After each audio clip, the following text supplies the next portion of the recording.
Xudo xolasa to'rttalik boksimizni ham mana bitirib oldik.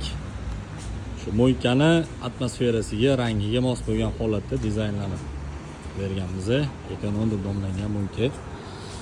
Xo'p, ichida platalari 10 ming tashlasa bonus beradi, 11 ming so'm pul bo'lib tushadi.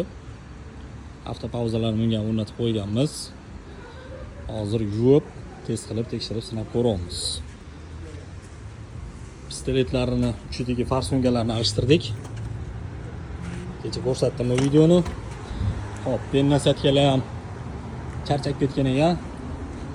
Boshqa pennasatkalarni ham qo'yib berganmiz. Kurokda ham ozgina muammo bo'lganlarni, ketganlarni alishtirib, boshqa zimniy kuroklarni qo'yib berganmiz ikkalasi. Xudo xolasa shunga o'xshagan xizmatlar kerak bo'ladigan bo'lsa, o'zimizga aloqaga chiqsanglar bo'ladi. Chiroyli qilib, cho'tka qilib o'rnatib beramiz. Kuzatishda davom etinglar. Bundan zo'r yangiliklar hali oldinda.